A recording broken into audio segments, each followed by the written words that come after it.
At this time, I want to introduce our moderator, Julian Canete, my great friend. Take it away, Julian. Well, thank you, Daryl and Olivia and the Latino Chamber of Commerce of LA. And I think you're doing some wonderful work. And again, this topic is very pertinent and important to our small businesses. And thank you for the invitation to moderate today. Cyber attacks continue to dominate tech headlines and the daily impact it has on everyone from internet users to small and large businesses.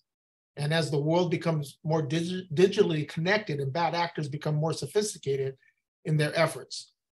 We have with us this afternoon, we have three knowledgeable individuals, each with vast knowledge in cybersecurity. So let's get started.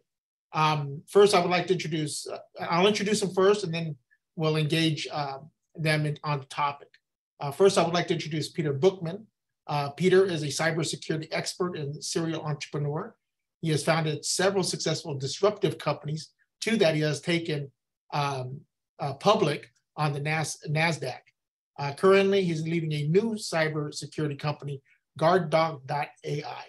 And GuardDog.ai simplifies and automates protection from attacks, from cyber attacks. Peter has received many industry accolades and is a published author whose articles appear in Forbes and is a TEDx speaker. Our second panelist will be Paul Holes. He's a technical sales manager at GuardDog.ai. And Paul works to implement technology solutions to deliver real-time security for our networks, for your networks. And our third panelist this afternoon is Los Angeles Latino Chambers of Commerce own board member, Julius Argumedo. He is also president of Long Beach-based tech company C1P Solutions. Julius's company C1P Solutions is a national full-service firm that customizes and manages technology and cloud-based systems for small and large businesses. C1P also supports government agencies, educational institutions, and nonprofits. Welcome, gentlemen, and thank you for taking time today to join us and share your perspectives, knowledge, and solutions on today's topic, cybersecurity. The threat is real. I would like to start our discussion in this webinar with you, Julius. One of the first things when someone says cybersecurity, and the thing that comes to many people's mind is, first of all, what is it really, and how does it affect me? So what would be great from you is if you can give us an overview, kind of a state of the union of cybersecurity and the real facts and implications in today's world. No, absolutely. And thank you, Julian. I have 30 years being in information technology, and the last 10 plus years have been really focused on network security, cybersecurity. And for those that are joining, thank you for being here. Thank you for allowing me to share on part 2 of this cybersecurity forum. At the end of the day, cybersecurity has been a term that's been around 50 plus years, but what is cybersecurity in today's digital world that we are all transforming to? It's basically the practice of securing networks, systems, and other digital infrastructures from these malicious cyber attackers. The practice is employed by either individuals, enterprise companies having their own IT departments, or you outsourcing to manage security service providers like ourselves to guard against these unauthorized access to your data centers, your IT department, and to your individual identity. Right now, the subject used to be viruses. We used to get viruses on our computers, but now it's ransomware and malware. What is ransomware? What is it? It's basically a type of malware. Malware being malicious software combined, and it basically, these cyber criminals are now holding your data when you open up a phishing email and basically asking for a ransom. Your computer system, when it's breached, it's basically held, they quickly find out that you've opened up a phishing email and they're allowed to encrypt it. So that way they're able to ask for a ransom, most likely in cryptocurrency, because it's not traceable. At the end of the day, why do we have so much cyber risk and ransomware attacks in our industry? Is because number one, the pandemic has caused a spike in internet usage. We've all gone from working from our brick and mortar buildings to the remote workforce. So now there's more people on the internet than there's ever been in the history of people on this planet. For cyber criminals, this has got to be the quickest and fastest way to make a lot of money. They send out one campaign to tens of thousands of people, and it just takes a small percentage of people to open up, you know, a bad email and infect your entire network and any device connected to your network. At this point, as of last year, 2021, they predicted every 11 seconds someone is being infected by ransomware. Even today, a few years ago, it was just $3.5 trillion that we were losing on a global economic scale, you know, money to these cyber criminals. And this year alone, they're estimating that number to be $6 trillion. Everybody's involved in this problem. It's worldwide. There are a lot of cyber farms that are being produced around the global world. China, believe it or not, is probably the largest one that has the largest both ethical and unethical cyber farms in the world. If you combine all the countries, they have more cyber hackers, both ethical and unethical, trying to fix our problem. You hear about the Russian hackers, it's because those folks are really focused on computer science and information technology. That's why they're getting a lot of recognition. What I've done as a business is I've worked with hundreds of manufacturers.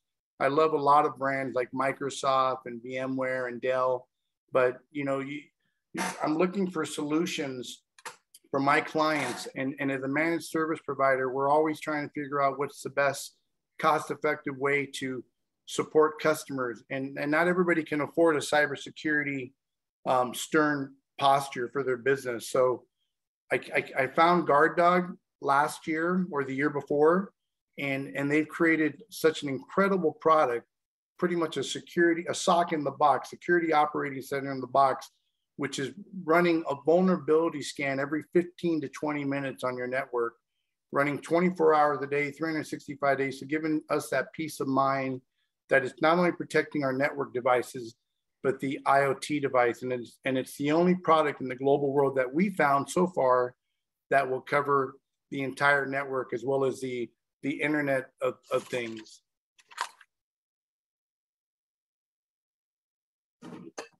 So thank you, Julius. So that brings us to another subject matter. You know, Peter and Paul, you both have been engaged in this area of cybersecurity for many years. You're not new to it. You guys are some of the foremost experts out there in this area. And so I guess the question that I think, you know, part of this discussion needs to be, you know, what are the solutions? And especially what is this new innovative solution that even GuardDog.ai has created to help support our small, medium business enterprises and the remote workforce? So I'll start with Peter on that subject. Yeah, I think I'm never surprised on a meeting like this or any other meeting when you say the word cybersecurity. Most people say, there's something going on over there. Somebody's got that. Somebody's got to do that. We have whole roles in companies to kind of illustrate kind of the problem that Julius, thanks for the great intro there, is framing for us, is that I see advertisements every day at this point for cybersecurity experts training where it's said you don't need any technical knowledge at all to get trained on cybersecurity. It's its own thing. And yet those are not the people who are managing the systems and the networks as Julius invited. So those who are managing are not necessarily protecting, and those who are protecting do not necessarily know what's going on with all your systems. And what we want is efficiency. So done right, you get all of the above. So being able to provide a simple drop-in solution where we call it cyber wellness, you can see that threat scoring Julius mentioned, and then add to that expertise and understanding around managing systems and networks around the vulnerabilities makes it incredibly difficult to actually take advantage of any vulnerabilities that might be on the network, ransomware, malware, or otherwise. But when you add countermeasures that we uniquely offer as well, where we stop attempted exploits in less time than they can be effective on a network, it really changes everything. What would you add to that, Paul? I think, part of where solutions have lied before is they were cost prohibitive for small and medium-sized businesses, overly complex. So, and part of our solution is that we basically say, if we can see it, we can protect it. So at this point, the IT person that's handling your network, the reason why they're not effective in cybersecurity is because they can't see the vulnerabilities. The tools out there have been cost prohibitive. There are tools that cost hundreds of thousands of dollars that require all this training, and they've kind of kept that to themselves. So we're trying to enable the everyday average IT guy, although most IT guys aren't average, the ability to protect you. So. How's that? So, I was looking at your website this week, guys, over at GuardDog AI. And why don't you talk a little bit more about how GuardDog AI really works, right? And how it functions to protect your system. I thought it was interesting because it was almost like, as they start seeing threats, the technology starts learning, right, what to protect against and things that are coming down. And that's in my simple terms as I look at it. So I think it would be great if you guys explained it a little bit more. Do you want to go ahead, Paul, and then I'll try to add to you? Well, Peter, you invented the technology, so maybe we'll have you speak, and if we get some glossy eyes, then I'll put it in some layman terms. It may be a better solution for us. Okay, yeah, I'm willing to try. I appreciate it. Yeah, the problem statement really comes down to complexity. Most people, and thanks for the great framing, Julius, on what cybersecurity is. And well said, Paul, that typically if I'm talking in front of my peer group or a cybersecurity peer group, everyone's eyes ought to gloss over pretty quick. It's cipher and encryption and this tool and that tool and this knowledge. You need to know this and that. Meanwhile, those who are actually the boots on the ground, who are looking at the systems and what have you, who know what they're doing very well, managing email servers and cloud, and in the virtualization world, they might be managing a lot of stuff with virtualization, but would immediately tell you, I'm not a cybersecurity person. And the cybersecurity person likely doesn't know very much about the virtualization stuff and what have you. And that's what's going on. Those of us who are watching our stuff and work from home, if I deploy at home, who knows what's going on there? Usually not the person who's working from home or there. So what we've developed to solve this is just a really simple drop-in appliance. And we have a virtual appliance that's software that can go if you do virtual stuff in the cloud or elsewhere. And we have a protective cloud service that provides scoring, lets you know, hey, how vulnerable are you right now? And it also provides wellness associated with that, how you're responding to how vulnerable you are. And then adding to that, this interruption countermeasures concept. If somebody tries to exploit any of those knowns, and well, that was really well framed, Julian, that, yeah, being aware of what's on the network with like an artificial intelligence concept so that I can then respond actively to attempts to it really allows for a very specific approach of knowing what we're watching for. So as Julius framed, you might get ransomware, but it won't spread via the network now. It won't get big. It won't become dangerous. You might have other issues, but as soon as the network can see it, then we can interrupt, protect it, and also let people know what's going on so that we can manage attacks risk. The net effect of that, so we understand what this does, is they're missing roles in IT and cybersecurity around attack surface management. So when you have a tool like ours deployed, which we're today the only one, thanks for identifying us, Julius, again, you will have these roles, or some or all of them combined, insourced, outsourced. We love partners, for example, for this attack surface manager. This is somebody whose role it is just to know what's going on, but also to move things around virtually or physically so that the network and everything is as safe as it can be. There's attack surface monitor. That's any one of us. In less than an hour, you can be trained with this tool to know what's going on, know how vulnerable you are, and know that whether you take action, attack surface manager, or you want to outsource that, you can do that. And same thing with an architect. If you're managing thousands of environments or tens of thousands or hundreds of thousands, then an architect would make sense. And so these roles, as they come to be, have both cybersecurity knowledge, cyber wellness knowledge. It's much easier when you have a tool like ours and artificial intelligence. And they also have the systems and networking knowledge to actually respond appropriately. This is the beautiful place you arrive when the people managing it also are protecting it. So Peter, so to echo what Peter's sharing, that cyber wellness score, the console, the magic that I say that happens when you turn on a GuardDog appliance in your business or in your remote home office, it's really coming down the road here. The security group Gartner has predicted by 2025 that 60% of the organizations are going to be using or looking at your business and measuring the cybersecurity risks that you're offering to their customers in order to determine if they even want to do business with you. So if you start putting that in place today and you show your business is a safe business to do business with, you're going to retain your customers, you're going to attract new clients, and you're going to be found to be, cyber healthy and protected as best as possible, because there's a lot of tools you can use, but this is a great way to start. And if you don't have any type of cybersecurity posture, you should get information on how to get something, because at this point, nobody is immune to these cyber crimes. It's not if it's going to happen, it's when it's going to happen. And is your network ready? There's so many vulnerabilities in the IoT world. Obviously, that market, as we understand it, the attack on IoTs, you hear about them just on top of the network being ransomed every day. It's because everybody wants smart home technology, and the popularity has now brought in all these smart light bulbs, smart vacuums, smart TVs, smart refrigerators. But unfortunately, just like we had back in the day, we went from the older cars to the newer cars.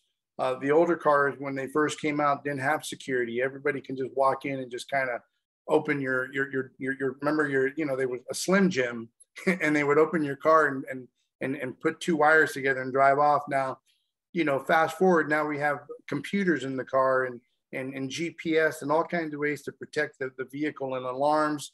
Before it used to be the loud alarms, right? You hit your button but now with cybersecurity or with some sort of protection, you have a chance to stop that. And there's a lot of really cool things, and I don't want to get more complicated, but we're doing some really cool things for businesses in order to isolate and contain the threats and attacks as they hit their network. But GuardDog has an autonomous way of doing it immediately, allowing the IT guy or an MSSP like myself to come in there, identify the containment of that threat or attack, and then decide if it's harmful to the network, and then decide to remove it and remediate it, which is really cool. Julius, you touched on a couple of points, and I think it's important for people. I know we have basically small business owners online today, but the cybersecurity threat extends not only to your business, but to your personal network as well at home. And I think that's important for people to realize that can even give you huge headaches as well. And we're talking about protecting, I think, both your personal and your business with technology such as GuardDog AI and the services of what people such as Julius does as well. Paul, did you have anything you wanted to add to that concept? Yeah, I did. I wanted to put maybe something in context if you talk about the home. And the other thing where we've had is that viruses and this malware, because of the infrastructure we have now, it makes it easier for the cyber criminals. Before, when we only had DSL at home or dial-up, companies always had faster internet, so they were always targets. Now the home user has 100 megs, has a gigabyte. And raise your hand right now if you get the robo dials on your cell phone.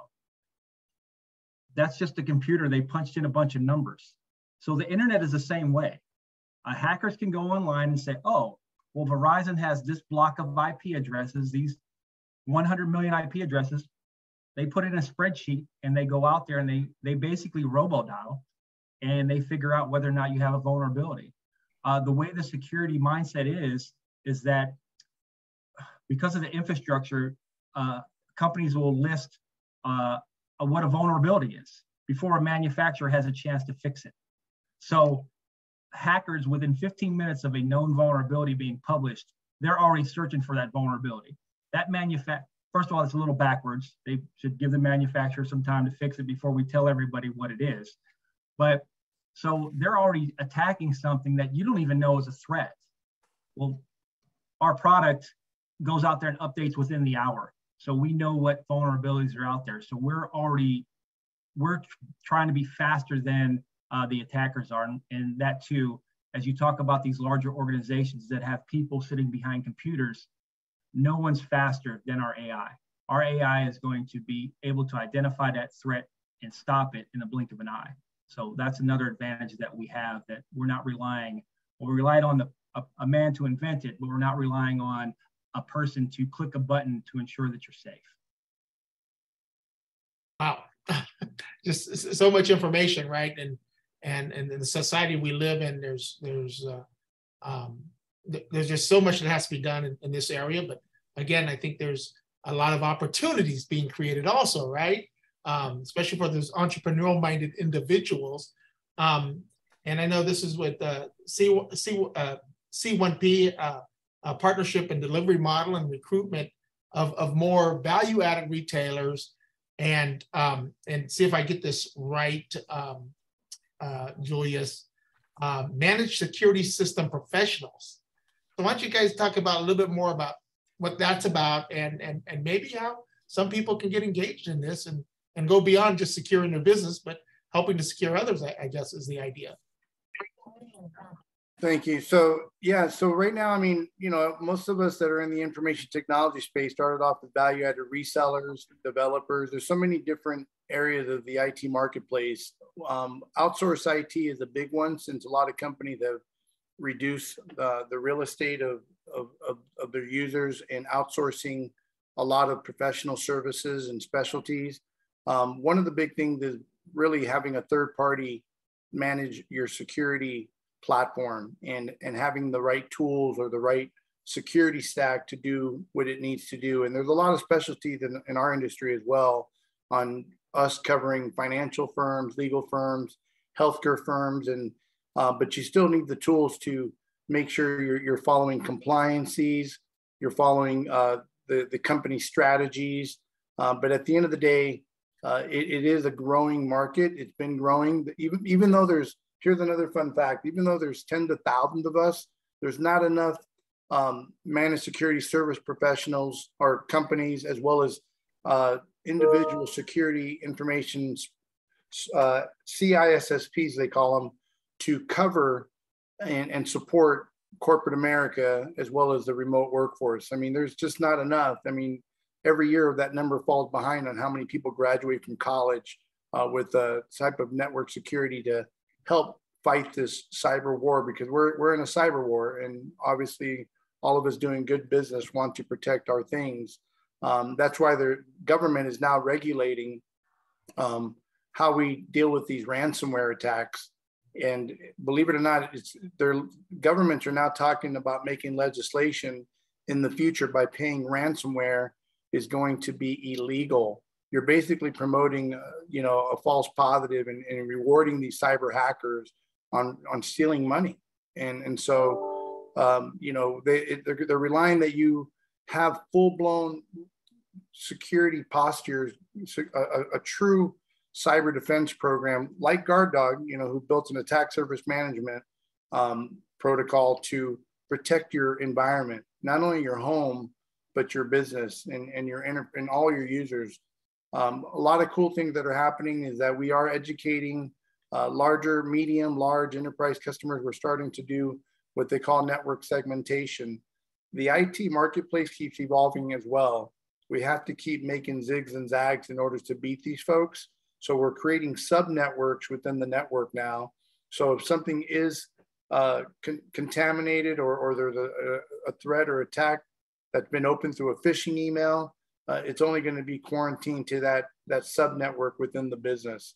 And there are like 10 super cybersecurity, things that are happening out there, and I can name them all, but really the top ones are, opening up phishing campaign. 93% of the things that are happening at the end user, that your poor, not your poor, but your user that's trying to do business for you, they're accidentally being tricked into opening up a bad email. Some of it could be COVID, could be tracking information, could be their Amazon account. I mean, you name it. It's really hard to really distinguish what's bad mail and what's good mail.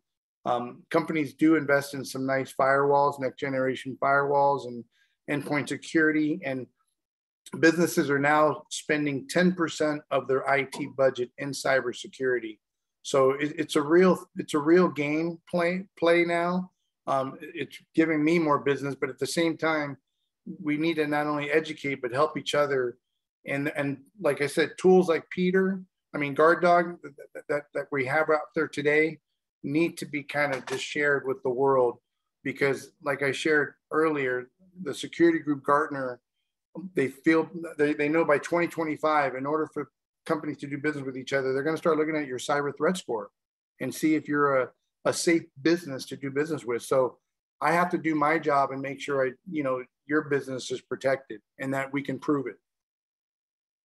Well, I was going to add two things. Part of that legislation right now, if you're a government contractor, they already have some of those things in place. In order for you to have certain contracts and things like that, you have to follow certain protocols. So that's getting pushed down, and we all like having government entities as business, because even though they pay slow, eventually they pay. The other thing about partners where we need it is that there's a 0% unemployment rate in cybersecurity. There are over 1 million jobs in the United States unfulfilled cybersecurity. And part of that is just because the breadth of knowledge and experience you have to have goes hand in hand. So even though you go to USC and get a master's degree in cybersecurity, you may not be able to find a job because you don't have the real world experience. So as we talked about before, we need partners, because if you have someone managing your network now, we hope they're competent. If we can give them the tools, they can now become, so a managed service provider, that's an acronym we use, MSP, they can become an MSSP, a security provider, just by having our device, having the visibility, and they're the best people for you. They know how your business runs. They're invested in your business. Now, if we give them the tools, they're going to make your business a little better. And I would have told cybersecurity to, if you grew up in a crazy neighborhood like me, running from Dobermans, or if you grew up in Alaska running from grizzly bears, you don't have to be the fastest person. You just have to don't be the slowest. And that's the way cybersecurity is. If you have layers of protection, they're going to go after the easiest target. So if you use layers of protection, you teach your people about bad emails, and you have a firewall, you have antivirus, you have a GuardDog, they're going to move on to the next person, because once again, most of these attacks aren't personal. They randomly picked your IP address, or they saw your business card laying on the ground somewhere, so they're going to try to hack you. And if they can't get in, they're just going to move on to the next person. Yeah, I want to.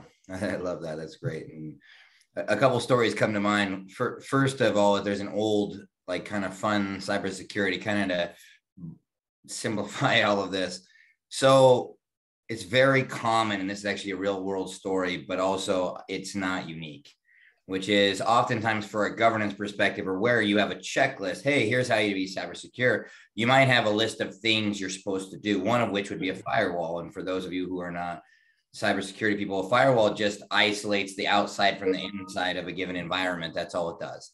So on the checklist, it asks, hey, I'm a business owner or whatever else. Do you have a firewall? Yes or no. So they hand it to their IT folks, whoever that is, outsource, insource, and they say yes. And it comes back, and of course they think they follow the checklist and what have you, until they get hacked. And once they get hacked, they're wondering, hey, what the heck happened? Well, wait a minute. You said you had a firewall. I don't see a firewall. Well, you didn't ask if I implemented the firewall. The firewall is sitting there on the shelf in a box. And therein illustrates, like, the that when we talk about cybersecurity, it can be so overwhelming with all of these terms and what have you. And where we invite, it's interesting because in the same time as this webinar, with the expertise you currently have, as Paul was mentioning about a managed service provider, you can 1 hour become an attack surface manager as a service, or attack surface monitoring. You can now know enough of what's going on to interact with cybersecurity, but not need all that training and the rest of the stuff beyond what you already know. So if you know nothing, you can be a monitor in less than an hour. You can know what's going on. You can look at the rest. If you have infrastructure basic stuff, if I know how to manage a laptop, desktop, servers, or networks and what have you, now I can be a manager. And if I'm already managing thousands or tens of thousands of these things, then I can be an architect. In other words, if I'm already an architect, I can become a attack surface architect in less than an hour. So it's really empowering when you look at what's being changed here, because it wouldn't surprise me if we're overwhelmed. I've been doing cybersecurity for a long time. And one of the biggest obstacles is most people think someone else is doing that. And that's the problem. And when you're able to just look at this dashboard, and for now, we're training partners and customers with these certifications included in the product offering and training and what have you. In the future, that won't be so, because it's obviously a very valuable certification, as we're talking about here, to fill these voids. Nevertheless, for most of those vacant jobs, you absolutely can fill it with these roles that can be trained with your existing team in less than an hour. And that's basically what we're really able to transform with all of this. Let's not have firewalls sitting there not implemented. Let's implement them. Let's do it properly. Let's also have the systems and updates and these kind of things. And if something happens, let's automatically respond like we do. That changes cybersecurity to cyber wellness. And cyber wellness, really, we all benefit from that. Our systems work faster, more efficient. We know what to expect from them. And it's just better when we're cyber well. Peter, you give me all kind of ideas. Cyber well, I like that one. Cyber wellness. You know, you guys opened the door for a question that wasn't on my list here. And that has to do with the professionals, right? You said, you know, the owner goes in, hey, do I have a firewall? The guy goes, yeah. You know, and the guy says, yeah, there's a firewall. And like you said, then they get hacked and they said, well, it wasn't implemented. You have one, but it's not implemented. You know, how do you, and you know, all three of you, I mean, Julius, you've been in this business for years. You've got a stellar reputation with I know small businesses throughout, at least where I see people and in California. And, you know, Peter and Paul, you guys, Paul, you've been with several companies, reputable companies, and Peter, I mean, you've created reputable companies that, you know, others say, hey, I want to buy it for $300 million, right? So I guess the question is and it also comes back from earlier, Paul, when you went, or Peter, when you went to put on your jacket, right? You said, well, I want to look trusted, right? You didn't come in your hoodie, you know, as you said, like hackers, right? So what should a small business look for in a company, you know, of who should I hire, right? What am I looking for, or what are key indicators? To me right now, key indicators are now, because I've learned about it, is, oh, you guys utilize GuardDog.ai. Okay, that's a sign, right? Or when people ask me, hey, I'm in Los Angeles, I'm anywhere, who do I hire, right? You know, Julius is on the list, and hey, here, these are companies we've used that do good work. You know, in your experience, what should small businesses be looking for in a provider, service provider, or a managed security service professional before they hire them? You know, because like you said, there are some bad actors out there. So I guess, you know, whoever wants to take it first, what should they be looking for other than, I know, Julius, they should just call it C1P, and that's all the problems, right? Yeah, Julian, I think from and I've to give you some background, I actually was employee number one at Computer One, so I've known Julius for 25 years. So I think Julius does well in other companies that are partners of ours, is that you want to find someone who's going to listen to what your business is about and not come in with preconceived notions that one size fits all, that Now, once again, if you're a law firm, then hey, I've got other law firms, but they want to listen to you and find out what you know about your business, and they want to be engaged in understanding your business. I think that's important, right? The people aspect of this is very important. You want to find someone who is ultimately going to care about you. And I think that's where you start. And I think part of that is that you talk to your peers, folks that are part of this, of the chamber. I think it's important for you to utilize folks in the chamber because they're investing their time, right? Everyone's got things to do. If someone's going to invest their time and listen to other webinars and be part of the community, that shows that they care. So I think that for me is, I want to work with people that show some concern and care about my business. Right. Thank you, Paul. To echo that, a lot of folks find us on referrals, but at the end of the day, when we engage our existing clients or new clients, we try to understand what they're currently doing. I always believe that you got to have two sets of eyes. You always got to find out who's working with who and why are they looking. Sometimes you got to, and I've said this before in other conversations, you have to check the checkers to make sure that those firewalls are configured properly. Endpoint security has been put on every device, and no one's perfect because you're working with engineers, technical, human beings that are implementing and rolling out services for customers. Myself, I would tell companies to compare our services because everything we use is name brand here. We partner up with some good companies that are either been in existence for a very long time, decades, or they're part of this whole new emerging market. And really, we do a lot of in-house self-training. I call it like we get badges in the industry in order to be able to talk on regards to a subject matter. One of the biggest things that we didn't really talk about is data protection and backup and business continuity and disaster recovery. That's probably the number one bullet where a lot of companies spend a lot of money to make sure if they are compromised with ransomware, how do they rebuild their business? And having great backup is going to protect most folks out there to rebuild you, because when you get hit by a ransomware, for small business, most of them don't even come back. It's pretty bad. So having a business that has track record, not necessarily name brand accounts, and obviously in this situation, going with the most expensive firm doesn't mean the best service. I mean, it just means you're going to pay for obviously some really expensive tools, but it really comes down to what your business needs are. Everybody it's got to be a good relationship, a good fit on the need of that business and that vertical and what compliances and what services and what they're looking for and how much protection do they want. Do they want physical as well as their invisible security working 24/7? I mean, it's you definitely don't want to go with some, I don't know. I want to give everybody a chance. I mean, everybody has good experience, just having someone that really cares about your business and communicating with you and you understand the tool that they're bringing into your environment is important.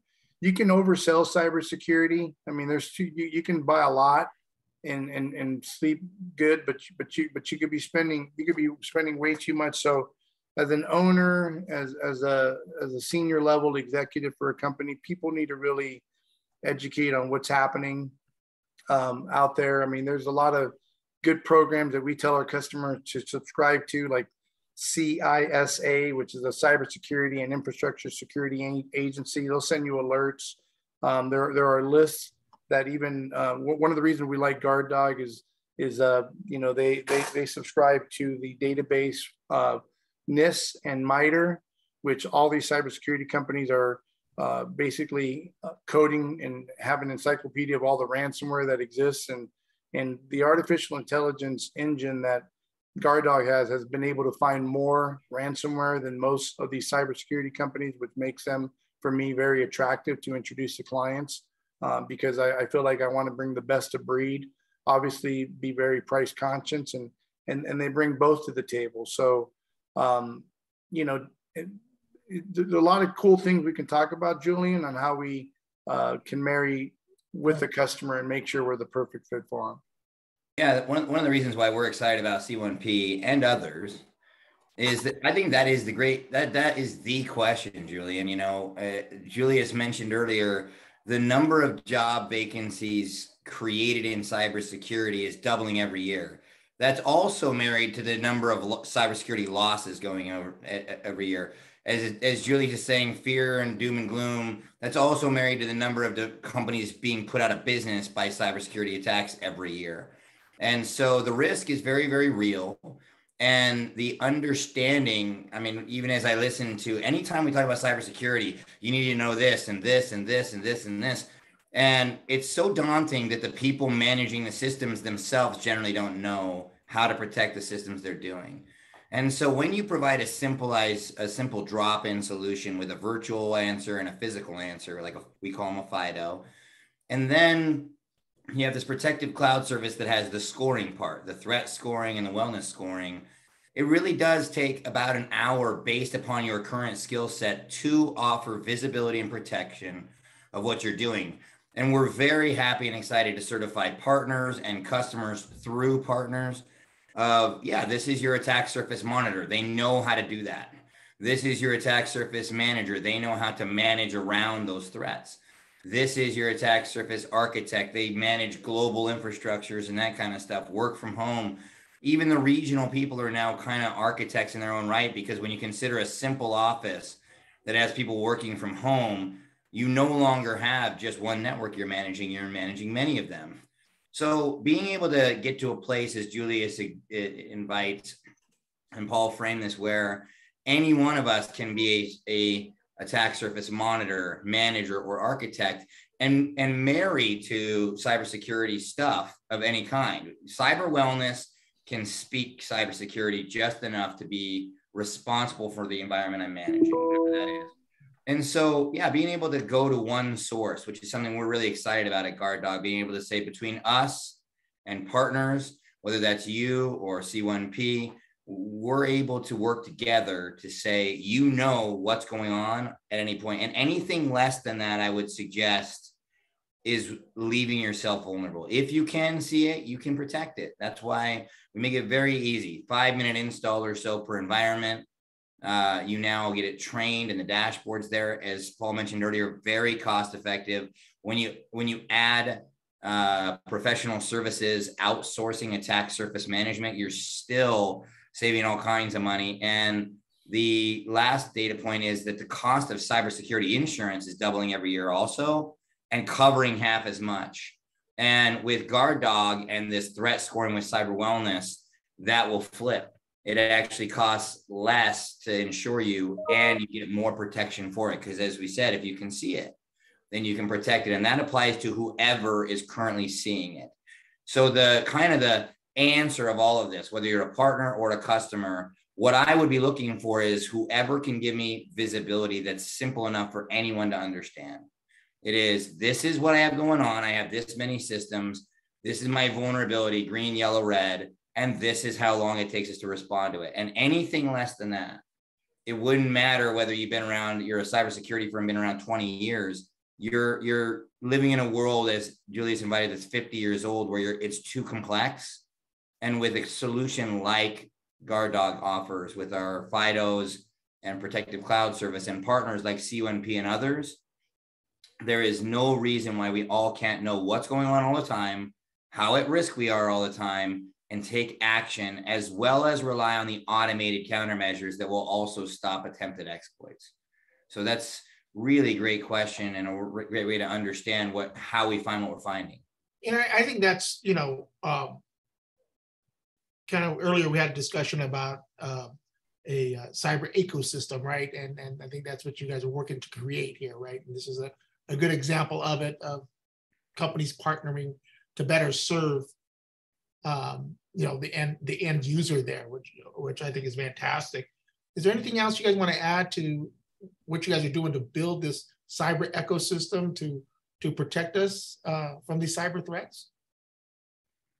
Well, I'll just share that right now there's been a big survey done with the Fortune 1000 customers, and there's 50% of these organizations have noticed a bigger uptick on cyber attacks in their networks. And the budget for, you know, information security and risk management and compliance is up to like $200 billion this year, when before that wasn't even a number we talked about. But compliance is huge. Cyber risk is huge. Building business continuity, disaster recovery is huge. All these things are very important. But really, cybersecurity awareness to the user that works for you is important. So there's a lot of good things out there you can find working with partners like us, because we bring those to the market.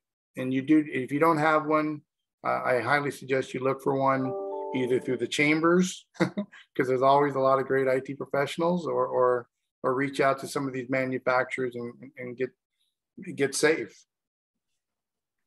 Great. Well, we've got about 5 minutes left, and I don't know if anybody has any questions. Please put it in the chat, or I guess raise your hand. I believe Olivia is monitoring both, and so we can answer any of those questions. But you know, this close to an hour was amazing, right? Because it's, you know, so many of us novices or you know, just non-cybersecurity guys just believe that, you know, when you talk about cybersecurity, it's, you know, change your password every so often, you know, run the malware, those kind of things. And like, as I said in the beginning, it has become a much more broader issue for our small businesses, right? And you know, as I think you guys mentioned it during the discussion, you know, now that everybody has high-speed internet or broadband, that they are even more vulnerable to it. I think everybody has probably experienced someone getting data off the line and, you know, charging their credit cards and everything else. So, you know, it's with us every day. And I think, you know, again, you know, small businesses have to have this defense, right? Because even the smallest of attacks can cost us too much money, right? You know, our profits are razor thin right now out there, and I think it's admirable that we have companies such as C1P and innovators such as GuardDog.ai coming up with solutions that make doing business a little bit more affordable, right, and possible and safer. So I think, Julian, to add to that, I think it actually, there's a great advantage to being a small business, I find. In fact, you know, during these economically turbulent times, there is a certain amount of advantage of being able to adopt new technologies and products and solutions faster. And it's not exaggerating too much. In fact, I would say not at all, to say that this levels the playing field, because as a small business, whether you're doing this as a service or as a business, you're getting better than enterprise grade solution with a lot less investment. Meaning, a lot of the larger the enterprises, they'll have solutions like threat intelligence, and we work really well with those too. But now you have to integrate all these other things. And when you're coming from this small environment, as Julius invited, you have a brand opportunity to let people know, you know, I am protected by GuardDog and I offer this, and I can tell you, my customer, my threat scoring at any given point, or whoever that is, whether that's insurance or partners or whoever. So I think that there's this wonderful opportunity to not only just be economical, but recognize that there's a strategic advantage as the market moves, because you can be more cyber well than many of the largest companies, because it's going to take them a while. It's probably going to take them years. Historically, with some of my more innovative technology companies, I saw more of the mass adoption 3 or 4 years later. And most of those technologies are now everywhere today, you know, whether that's in the cloud or in the cybersecurity enterprise world and virtual private networks or what have you. But this is another example of that, of when you're in this arena right now, it really has historically paid big dividends to understand you get to adopt and take advantage of these. And it's going to take, the bigger you are, the longer it takes to do the same thing. So you end up with being able to compete much more effectively with this. I am cyber well, and here's my score. I'll let you know at any given point. So whether you're retail or law firm or wherever you are, being able to say my distributed enterprise systems, I know what's going on, I know the score, I can insure against it, and what have you. Thank you. I believe we do have a question. Mina, do you want to ask your question? Oh, you're muted. Yeah, we don't hear you. All right. Well, thank you, Jules. Gentlemen, it's been incredibly daunting to hear what it is I'm hearing and everyone else. And if they've been affected in any way, we know it's been costly. So, I took a lot of notes here just listening to everything, because to be honest with you, what I would love to see is that, yes, as a chamber member, that you offer us a special package that's affordable. In my notes, I wrote, social media and cybersecurity are changing how we communicate. You know this. I have a service that's online as well as in person. So when you do these kinds of things, you have skills that are going to benefit virtually, but be very careful and mindful, which I am, wanting to go globally, because I also teach international etiquette. And when it comes to that, as soon as you hear the word global or international, you get these things coming in through LinkedIn. So I have LinkedIn and 2 others that I use. I don't use Twitter. And to get back to those answers and those requests that they have, I get some really interesting ones, the princess of so-and-so in Dubai, and they're asking me personal questions and so forth. And the email, I shared it with my husband. He said, nah, that sounds too real, too fake to be what it is. And then I said, okay, all I didn't even click anything. I just saw the email title, request for etiquette service and what have you. Anyway, what I want to get to is how quickly and how accurately, we are dealing with these wicked problems. And I call them that because they make me nervous. I stay up very late. I am a night owl. I do most of my stuff at night. I believe I heard Jules say something like that in her trainings.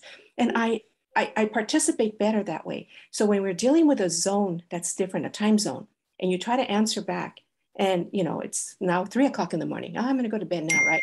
And then overnight, all this stuff is coming in, and it's like overwhelming. That's the security part that I have to be very careful for. Not jump at the idea because they're offering you a service and they're offering you some kind of mega money for your services. I said, the heck with this. So I don't know where to really stop now, and I talked to contacts that I have globally, and they just said they have the same issue. And they said, I said, you know what? I'm more Western etiquette, Western hemisphere. International, we have to be super careful with that, extremely careful. And so despite limited resources that we have, it's costly. How can a small business, I'm a service, I told you, afford something to the label of what Julius was talking about, and Peter, your company? I would love something like that, but is it affordable to us? What can the chamber do for us? Yeah, we can definitely put something together for you, Mina, and everybody that's on this call. I guess I shared with Jules earlier, we're going to share the website for GuardDog.ai. That's it right there. And my email is julius@c1psolutions.com. And everybody has a unique situation for their business, right, or for their individual ecosystem that we can answer for you.